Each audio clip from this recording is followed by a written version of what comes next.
Thank you. How are you doing? Good morning.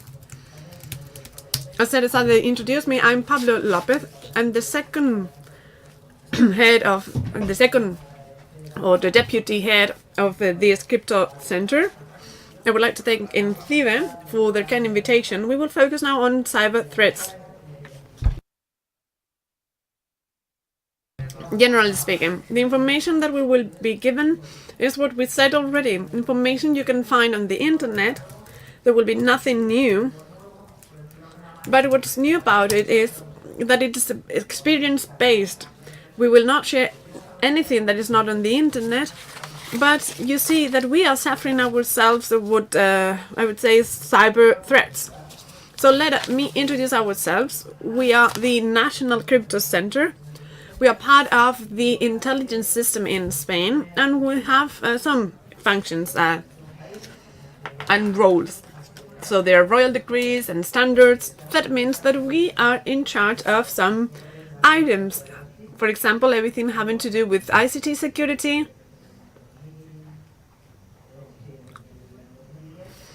And since 2010, we are a governmental CERT, a CERT, according to the security system, regulating non-sensitive information in the public sector, how it has to be guarded, treated, handled, managed. So it sets out a series of requirements, security requirements, so that the information security is as high as possible. The idea is that if the administration, the public sector, correctly handles our information, the citizen will be much safer, much more secure, because the interaction with the administration will be much more convenient, will be appropriate. These are the challenges and the missions that we have. Our main role is to provide services. We have this service calling. We are here to serve the public sphere in so much as we can. That's the summary of the whole presentation, and we work as a community because we've realized that by fighting this threat, the only way to counteract it is with a response as a group. As individuals, we cannot get anywhere. To some extent, our efficiency or added value is always related to the way we can exchange sensitive information on cyber threats with other experts in our sector or environment context. Here are some figures. 14th of December, it will be our 10th edition of our meeting. We've been working for so many years now as incident management and as focusing or targeting some specific resources. We've been working on it for 10 years now. And in 2010, there was the framework. In a nutshell, so it's 10 years long experience. We've learned, we've understood what we are up against, and we're fighting this threat, which is not a simple task at all. We try to get the necessary resources to counteract it. Here just have some figures to understand what we are and what we do. And now focusing on the presentation itself, here it is. We see that this is a new paradigm in the world. If we follow this present flowchart or presentation, this is stats for this year, and we see that almost 30% world population, best case scenario, so Western society, around 50% there, that would be the average, needs or uses social media, meaning that we need it. That the paradigm's change is not a means, it's a need. It's not a secondary service, but we are dependent. So dependence has changed. We also come to see that technology depends on the internet as well, and it is quite clear. All attacks now, same as last year with the Mirai attack. The IoT devices will be using interconnection more and more often. So technology means that they are to be fully connected and connected to the rest of the world. So on the one hand, we see that people need to relate to each other, and we've seen that for quite a large amount of the population, and the same happens with technology. And then we have that person. The person itself, we've always thought that if I am on the internet, if I'm browsing, since I'm a regular person, just looking for, I don't know, my bank, my news. So significant things, so I'm no target. So that paradigm's changed as well. Just being on the internet means that we are a target. If you're not paying for something, you are the product. It's just the same as before. Who's gonna love me? It's just the same. No one loves me. I cannot believe I am given this for free. So this is more or less the same. If I'm on the internet, just because of the fact that I'm on the internet, it comes at a cost. It is my behavior, my trends, that's handled, that's managed. It has a value. Google, Facebook, WhatsApp. So it is not the information itself, but everything setting up behavioral patterns that has its own weight. And finally, technologies. No matter how much we want technology to be safe and secure and quality and audits, in the end there will always be bugs in technology. There will always be some weaknesses. In this case around, well, maybe these statistics are not so accurate, because I guess that the increase in 2015 was because hacking team back then revealed all these 0-day vulnerabilities, so that increased, if not exponentially, but at least a lot, the vulnerabilities that we knew about. There are vulnerabilities that people know and exploit, which means that in the end, the internet is what we said, a growing culture for what? For a threat for those agents. And why is that? Because they want to exfilter information, recruitment, propaganda, damaging nation states, getting a privileged knowledge, making profit out of a transaction, cybercrime as a service. So on the one hand, we have a society that is dependent on technologies, and then on the other hand, that person that is on the internet, it has a value already, and technologies need to connect, and technologies have vulnerabilities. So that summarizes the scheme, the graph. It's a growing culture for people to use it to make and cause damage to their own profit, whatever that is. It affects administration and public sector becoming the target to this attack. So what worries us is, because we work in the public sector, and we try to make sure that it's as secure as possible, because if the administration is not secure, the citizen will not be either. And that's sensitizing society, and that's what we're doing. And we've been working on it for long. We've seen these threats, these attacks that do harm. And the target, it's there, public sector, which usually will be represented by states. And why is that? Basically because the states are the only ones that can afford it. Afford having people, money, resources in the end for these attacks, creating these infrastructures, producing this kind of software, developing their own tools, keeping the infrastructures, etc. So only a few can afford it. Those organizations that have plenty of resources. In summary, these are the stats for this week. And there you see the number of incidents. So 2016, so far, 19,000, more than 19,000 incidents managed. And that's what we see. And let me tell you something. When we say over 19,000 incidents, that it's 1,000 more than last year, does not mean that our worse quality, just the opposite. We have more incidents and are of a greater quality. When I say so, is because the standards we follow with our probes and IDS, we filter, we control them, we improve them, we try to reduce false positives. So even if we're still learning and improving our detection capability that is based on our big data intelligence and the way we handle all this information, which is sensitive, we said, still it grows. So the problem is there. That's what this slide is for, to explain that the threat is growing up, that it's 19,000 now, and out of those, high and critical would be 600, and critical 43.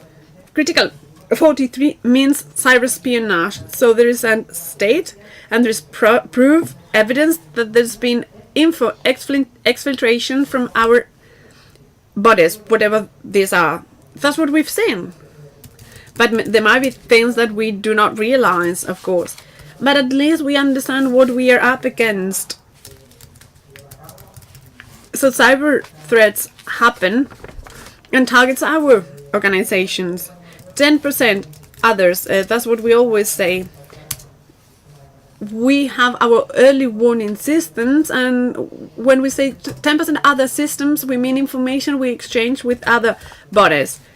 So other environment services and security bodies, etc.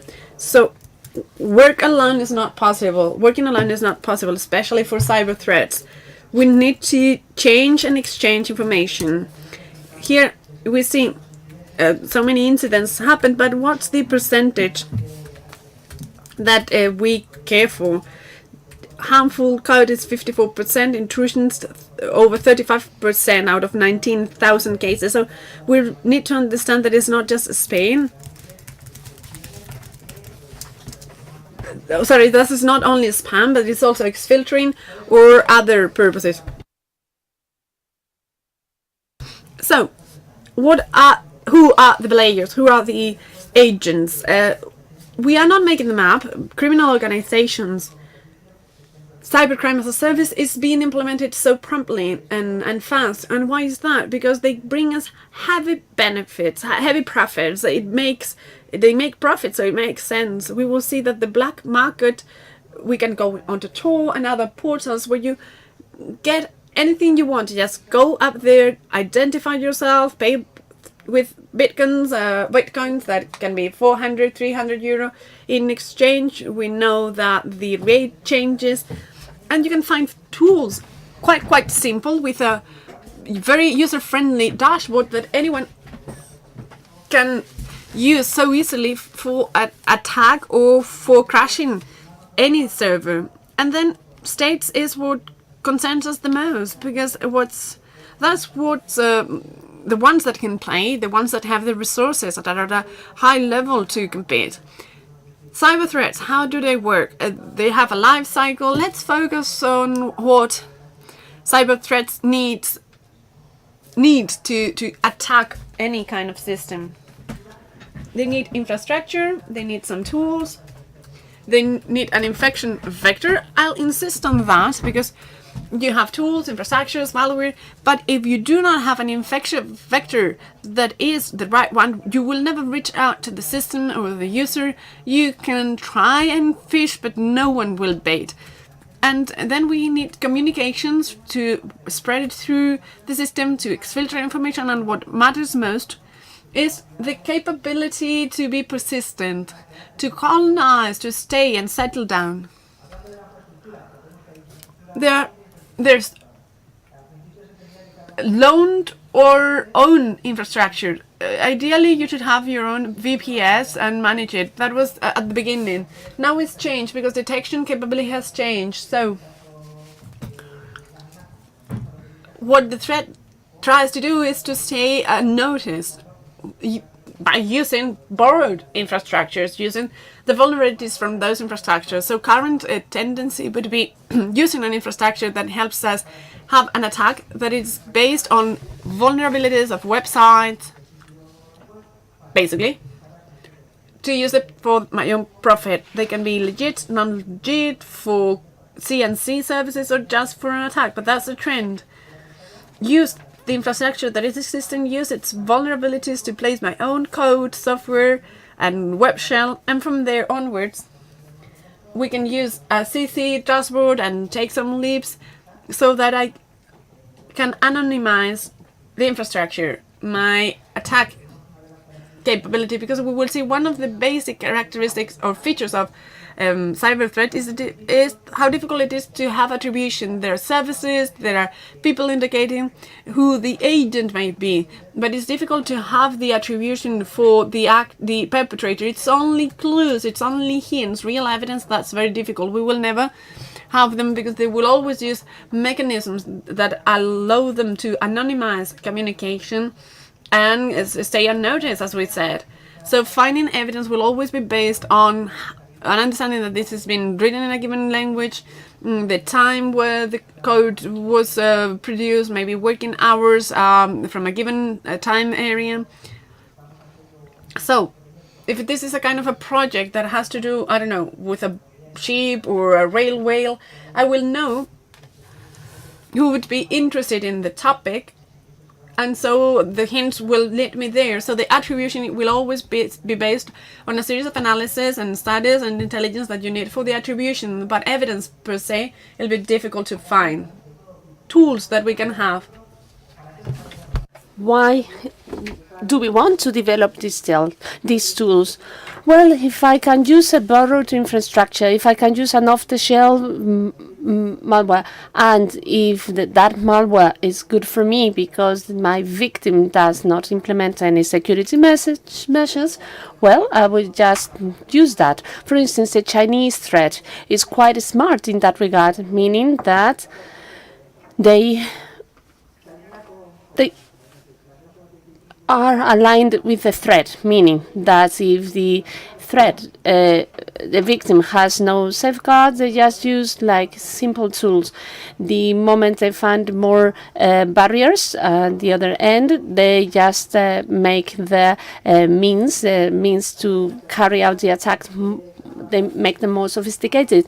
So therefore, what I mean is that they adapt their tools, their weapons to the victim. So in any attack, the prior study is carried out. So everyone connects to the social media, then they check the information that this person displays on the social media. So 30% of the people need to expose themselves to come out to the world. So therefore, that exposition is often used to analyze attack vectors and then to design an attack to to customize an attack for that victim. So there are two typical infection vectors. One is the spear phishing, which is targeted attack, that is to say an email targeted at the person, then the person has been looked into, we know the hobbies of that person, whether this person has just bought a car, a bike. So we have lots of information that help us send out an email, and so that this person believes that the email is legit, that is to say a trustworthy one. So therefore, that email, put it that it is in perfect English, perfect Spanish, perfect syntax. Well, even if that is not that perfect in terms of the language, it should be trusted, a trusted one. Therefore, for that, as I say, well, a prior analysis or research of the victim takes place before the attack is committed. And then, what do they look for? Well, they just want that email to be trusted by the victim. And at the end, they said, well, do not open that PDF, do not click on that link. But at the end of the day, threats could come from anywhere. When you open up, you open an email, so you may download the link through a PDF, a macro, Excel, or a PowerPoint. So this is an example of an APT, for instance, HD Cry over America. So it did everything on the left, and here we see on the left all the right countries that have been impacted. Infection vector, an email with a PowerPoint attached. And that PowerPoint had images adapted to the profile of the victim. So every time the PowerPoint was run, it unzipped, well, it had an unusual size. It unzipped a code developed in Python, as far as I can remember, and that generated, well, did an unzip, and then the bug took the credentials from stole the credentials for the victims. So these were the images, and were on the PowerPoints, and in the end it decompressed, it unzipped the software, a software that was and it's downloaded and installed. So another thing which is trendy now, and actually this is the watering hole. It is very much in line with the previous one. So that is to say, to use a legit website. We all use a portal. A portal helps us get whatever we want to get. So that portal, through that portal, the malware code is executed, and that malicious code allow us to download that watering or web exploit, a web exploit. So you just log into a trusted website, whether it is a newspaper or a portal, something that you use frequently, that will study our browser, our plugins, our extensions, and it will determine whether they are vulnerable or not. If they are vulnerable, it will interact with that browser so that it will download a software that will in itself download and execute a malicious software. So this is the trend, building trust, passing unnoticed. That's a good way to introduce a exploit to determine the vulnerabilities of the users, and then they use one vulnerability exploit after another. So we call it watering hole because everyone ends up getting there. Exploit kit, finds out about my problem, vulnerabilities, and some extensions are not updated. Typical Flash, typical Java.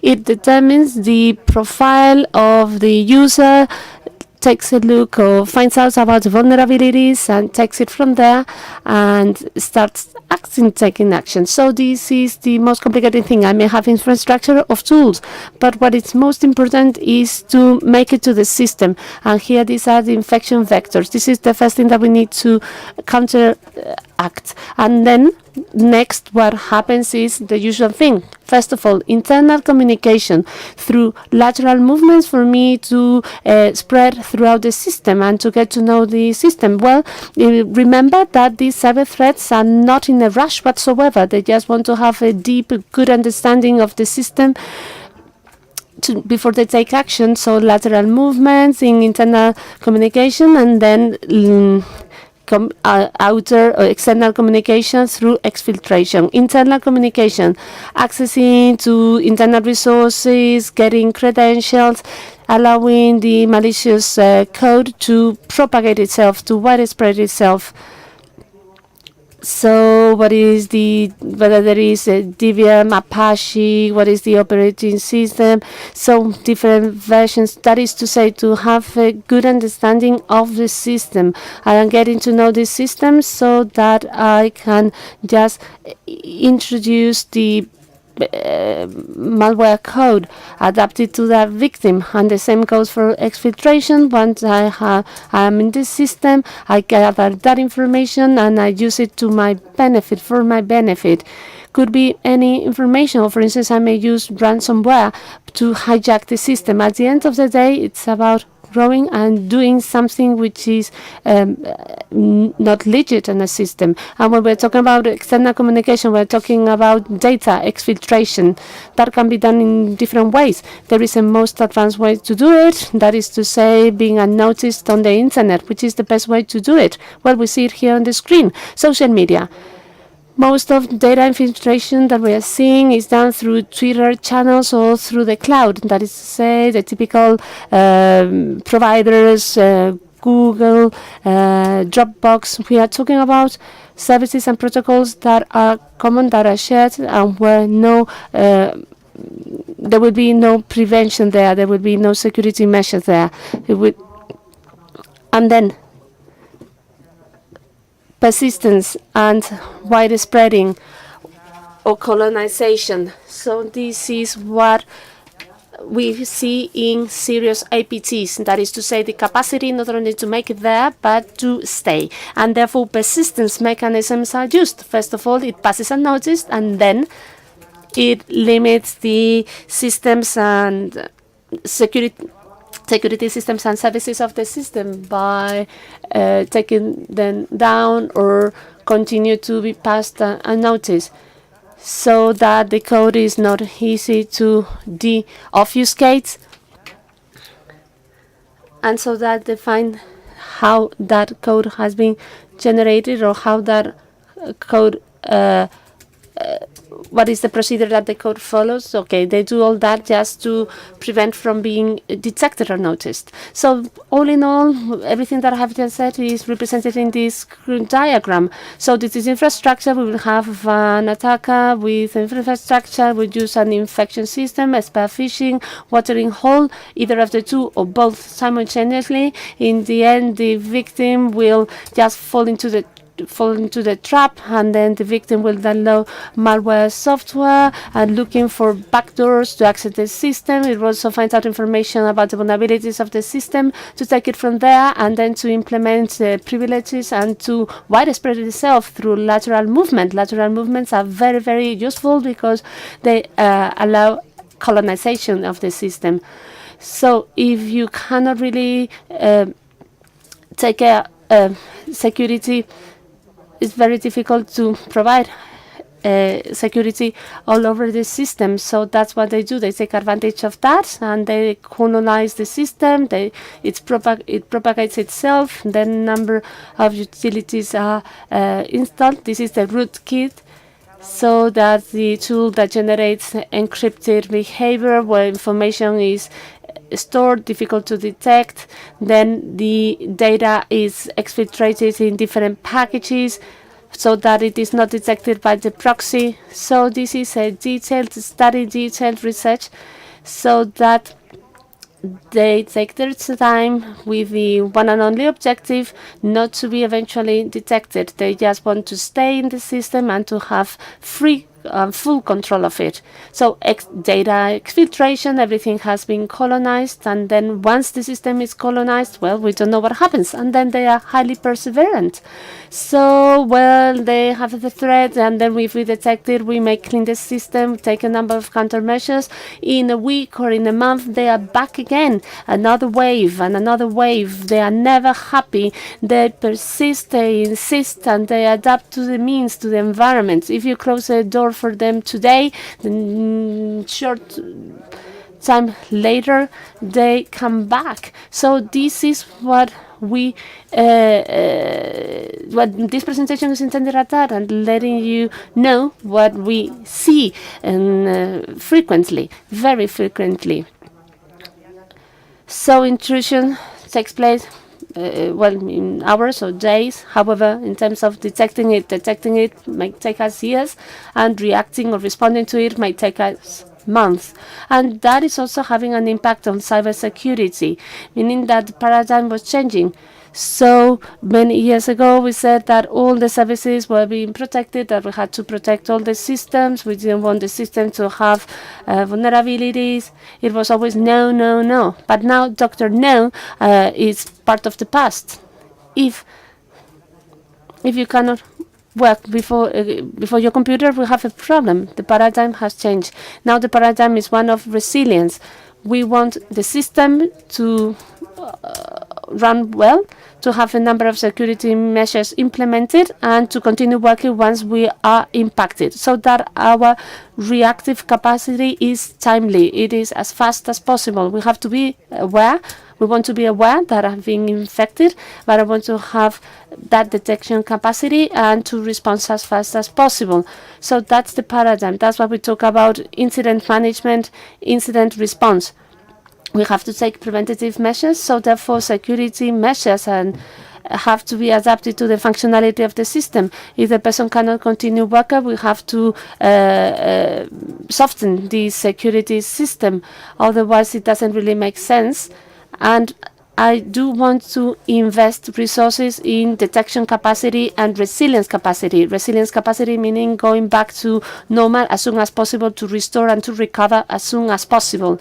And then changing the mindset of people and of people in charge of security. So threats should always be there, will always be there. So protection is insufficient. That's the main problem that we have. And also very, very important, what it says here last, attribution, which is very, very difficult. Also to be taken into account, the exposure surface will continue to grow. Now we bring our own device to our companies, we use social media, so we are using a wide range of devices, so therefore our exposure is growing and growing. So therefore, for that we need new paradigms. The idea is not to limit all these services and all the resources, because if we do that, we will no longer be that efficient. We have to shift to resilience, that is to say, working and fostering detection capacity as well as response capacity. What have we learned from APTs? Well, this is clearly explained here. They know much more than we know. They are many more than we are. They devote more resources than we devote to it, and they never take a break. They insist a lot, because they come back because they found another backdoor, another vulnerability. You clean your system and then they change the Excel macro, they generate a different email, whatever, you name it. They send you an email about a meeting here or there, or they just send you hot news. So they never take a break, and they are extremely highly specialized. So that means that we are facing a very difficult enemy. So we cannot do it alone. We cannot work alone. We have to work hand in hand. We have to bring efforts. We have to combine our efforts to fight this huge threat. So this is an example of our own experience. This is what we have faced. This is what we have found. Threats from Russia, from China, and this is what we did to respond to it. This is how we reacted. This is for you to know that cyber threats exist. This is not science fiction anymore. We try to face them, to handle them as best as possible. So we are learning every day. We are allocating increasing number of resources. And well, our enemy is a big enemy. And we are all the time learning and sharing. If we do not share, we will get nowhere. So general background of APT. So well, often targeted at companies, states, industries, public and private sector. It has a number of political, economic, and social advantages. And well, these are two main examples of threats of APTs from Russia, from China. We know them very well. Well, of course, there are also other countries, not only China and Russia, because all countries nowadays have offensive capacities. And if some countries do not have offensive capacities yet, they are acquiring them, or they will acquire them in the future. Threats are there and will continue to be there. People will have more and more capacities because we are moving in a different paradigm and different cyberspace and in a different cyber world. This is, in the last year, we've seen a decrease of Chinese campaigns. I cannot remember very well, but I think it says early 2015, we talked about between 60 and 70 simultaneous campaigns. That number has decreased, especially last year. We don't know whether some non-aggression agreements were signed or because they were just reorganizing themselves. We don't know whether this is happening because they are becoming less efficient. We just don't think so. Well, perhaps there is a higher level of security. So there has been a turning point. We have witnessed that. Or, well, it could be that they have advanced so much that we do not have any detection capabilities. Well, but anyway, that insistence, okay, they are not that insistent anymore. So now they are just limited They just limit their attacks to the just about attacks. So this is an Iranian attack or threat as well. Also North Korea. We also saw what happened to the attacks to Sony. Threats are there, and they will continue to move forward because we are talking about actors with high resources or significant resources, and Lazarus, another emerging threat, comes from India. Sometimes we use the Mandian nomenclature. So we use panda bears for Chinese threats, and we use the elephants for the Indian threat. So these are just examples, and we have seen it will not stop there. This will continue to grow. What have we seen in the news? RSC, hacking team. This is a company that sold services and tools. That was back in 2015. This year, we saw Equation Group. That is to say, tools with the capacity to act on network infrastructures and to infect hard disks, etc. Then, now focusing on what is most important, which is cybercrime, we have the very well-known Carvanac. Carvanac is used because it is very, very profitable. So $1,000 million were stolen through an APT. They got into a bank. They selected the users, a number of users. They stole the credentials, and in the end, they ended up making transactions on behalf of the administrators. So in this case, they did not exfiltrate any data. They just stole $1 billion. And also, when attempts to hack the banking system, here we can see in 2016, 35 attempts. Out of those transactions, 30 of them were blocked, 1 of them failed, 4 of them succeeded, and they stole $81 billion. So crime is profitable. Crime is profitable. That's why they devote time and resources to it. What we said before, yes, the internet portals out there, you can buy a tool, not only a tool, you can also buy a hacked server with your control and command. So it is kind of a turnkey product that you buy. So here we see the renewal of servers, here in bottom graph. So this is the amount of servers that they offer you, and then in red, the capacity to renew them. They renew them on a daily, monthly. Some 80,000 servers that are vulnerable. They give you all the whatever you need to access them, command and control. This is the typical dashboard for this type of services. You can log in and then use it to your advantage. Well, this has been quite general so far. Perhaps I didn't tell you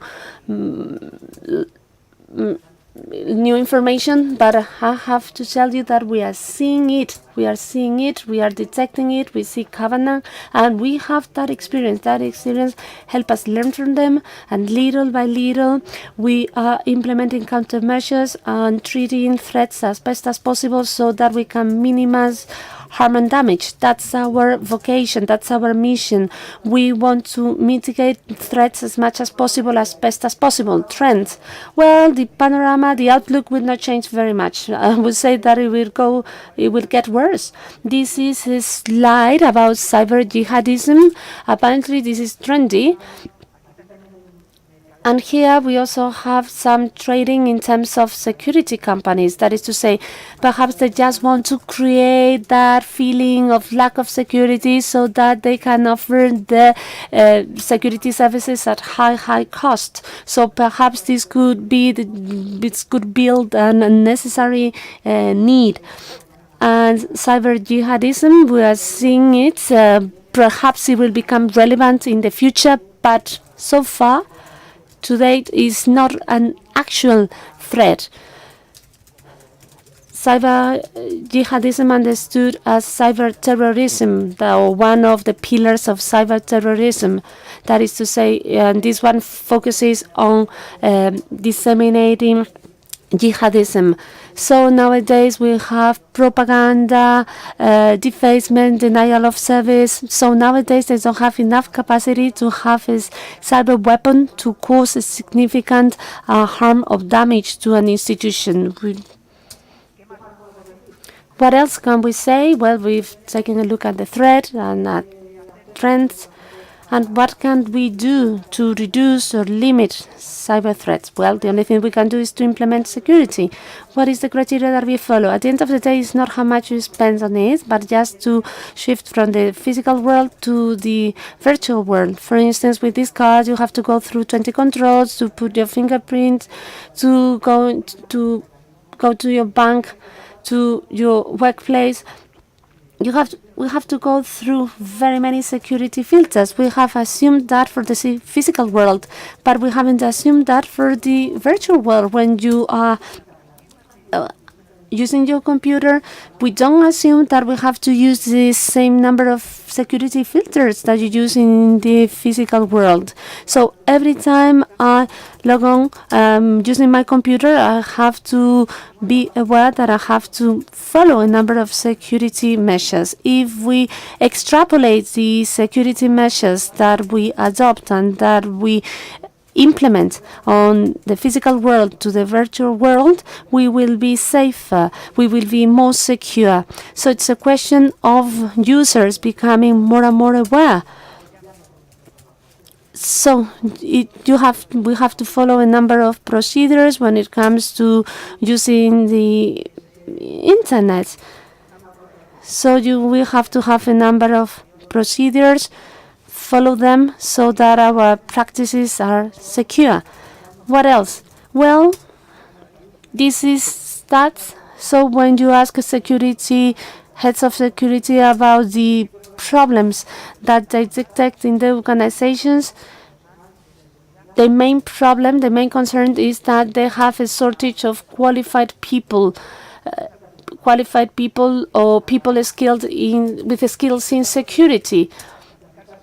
So to implement security, you have to be well aware of very many technologies that requires updated knowledge, and it requires highly qualified personnel. So 37 of the personnel interviewed, they were not complaining about money or shortage of resources or financial resources. They were complaining about a shortage of qualified people. And they also complained about the lack of commitment and support from top management. Top management, up until they face a problem, they do not get down to fix it. So we give lots of awareness raising campaigns because we really want to make the top management aware that there is a problem that they may need, that they have to fix a problem, even if that hasn't had an impact on their bottom line. We want to make top management aware of that. We don't do that through a presentation of 5 hours. We just talk to them for an hour. We show them a demo of the potential damage. When we do those awareness raising meetings, top management increase the level of awareness. Then they talk to the managers and they either implement measures or allocate more resources to it. And then last, a lack of integration in security architecture. Well, sometimes security is applied in the last stage of projects. When you are designing a product or service, you have to think about security right from the start, right from the first phase of design. What else? Well, for us, sharing is essential. If we do not share, we will not be able to counteract threats. What we say here about trust, that is real. The added value of being here, of what we are sharing with you, is because we are sharing something that we see on a daily basis, and how to solve it, how to minimize it by sharing. And how do we share that? It's not a question of sharing randomly. What type of information we want to share? We want to share JARA rules, samples, patterns, sensitive information, all in all. Information that, if were to be accessed by the attacker, they will know how much we know about them. So when we're talking about sharing information, we are talking about sharing information securely. So therefore, that information that is shared is safeguarded. So we are talking about small groups where we can talk freely and share this sensitive information freely, because you know that it will be handled securely. So if you've seen something, you done reverse engineering, you have your forensic, you have your pattern, you have JARA rules on that threat. If when you transfer, when you give it out, the other party that receives it does the same thing with you. So because we all have limited resources, we either do this type of exchange and this type of sharing, or we will not be getting anywhere. And we are doing that on a daily basis. And conclusions. Well, it is there. It is out there. At the end of the day, cyber threat is there, is present. It affects us all. We wrote down 600 incidents, 50 of them critical in nature, or 43 rather. This week, every week, we write a report for the Vice President of the government, so that he knows what is happening in terms of cyber threat. 43 of them are critical. That means that we have evidence and proof of data infiltration. The problem exists. The problem is out there. How to mitigate it? Through two things: through awareness raising of top managers and of users, as I said before, and sharing, building trust in our partners. So this is a summary of my presentation. Ongoing increase in sophistication, number and complexity of cyber attacks. Cyber espionage has an impact on public administration and strategic companies. The idea is for the public administration to be as secure as possible. If public administrations are secure, the citizens will be secure, as well as our economy. So this is one of our objectives. So we want public administration and companies with a strategic interest to be secure, so that they have early warning system, detection system, so that they are up to date in terms of counteracting threats. We also do auditings. We have an information plan for the administration. We also provide ad hoc information. We have lots of experience with our reverse engineering teams, forensics. So that's our added value. 10 years of experience. We've been working on that. We are not talking about reverse engineering of forensic analysis of malware code, which is just ordinary, like minor. So we are not talking about spam only. We are talking about 8 or 10 years of experience working deeply with APTs. So difficulty of attribution. Well, we just wrote down a number of flags. Well, we have a problem. That's what is actually important. That's what is actually important about cyber threats. It is a problem. We have to be there. It exists there. And we have to put up enough barriers to mitigate the problem. Threats come from outside countries, from other countries, whether it is organizations or entities with good enough resources that allow them to do so. And here there are no friends, no allies. There are only shared interests. At a given point in time, I may be interested in partnering up with you, but if there is a geopolitical interest or whatever, I may not be interested in partnering up with you. That happens to us every day on a daily basis. Sometimes you want to protect the common good, sometimes the individual good. So here we cannot talk about friends or allies. It is also important the intelligence capacity. We should not forget, but we should set out security requirements. So we want those security requirements or measures not to prevent the system from being fully operational.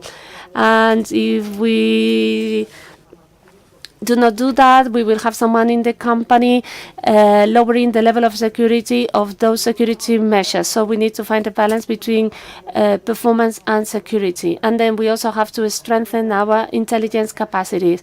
When you are handling 50,000 rules or million rules, you either have a data mining behind it or a huge big data capacity to treat that, to manage that information, or you will not get anywhere.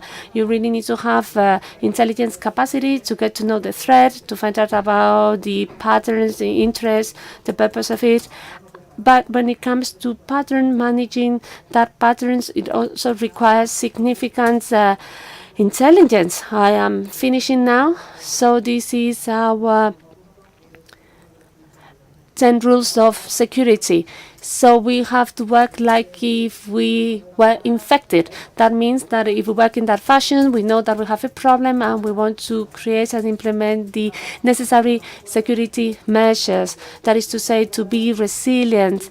So putting up locks and latches, we want to make things happen, but we should not forget we just want to be resilient and to have response capacity. Well, this is with this I finish my presentation, and if you have any questions, I will be happy to take them. Thank you very much. Oh, there is a question there.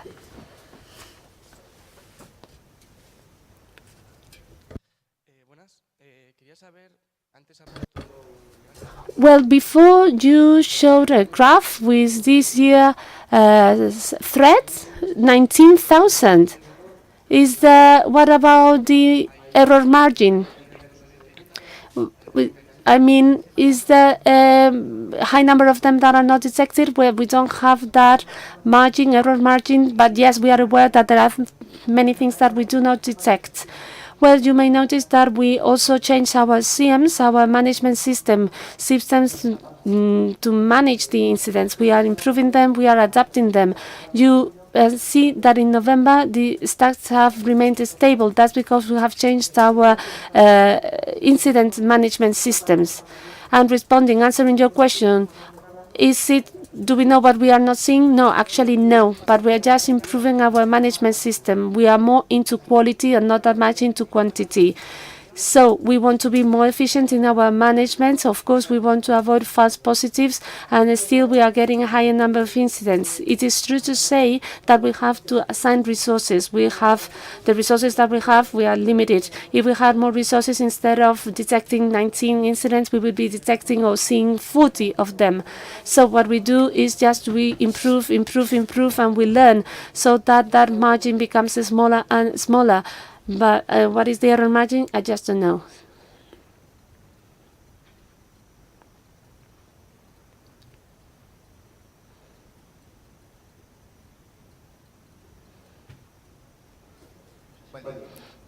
Good morning.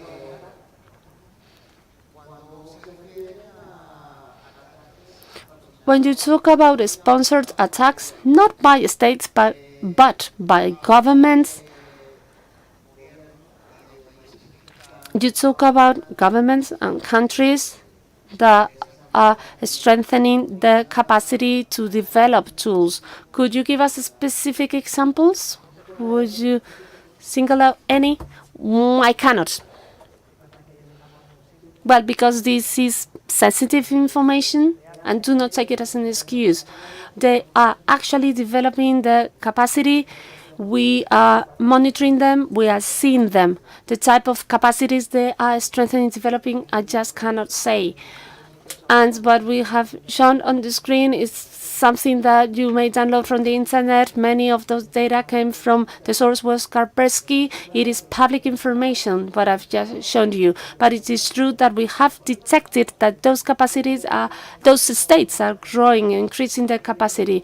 And the same goes for any country. Well, we know that some countries have more weapons, more physical weapons, and now, in terms of cyberspace, well, all states will have offensive and defensive capacities. How much? Well, some of them didn't have any. They are just starting. Others who had them, they are just strengthening them. But I cannot be more specific in my answer. Another question there?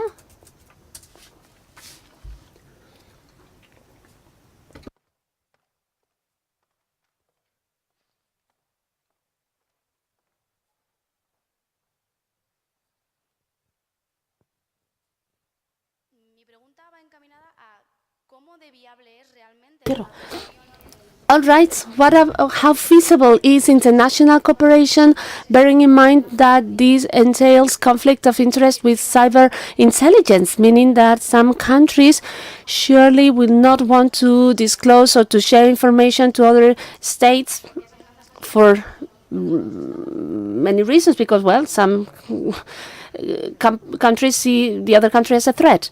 Well, it is in real life. When you have a problem, when you have a disease, surely you will do everything at your hand to resolve it. Yes, and when countries have a problem, we help out each other. There are mechanisms out there, and then, yes, countries end up helping each other. So I cannot be more specific. We do it. We share information. We exchange information. We share the problem. So it is not that we've been doing this for 1,000 years. We've been improving. We've proven quite a lot recently, and we have these meetings where countries, entities have a problem, and we need to help each other.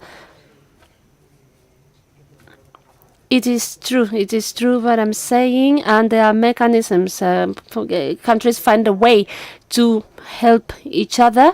You need to build trust, but once your trust is built, we do it. It is part of our work, actually.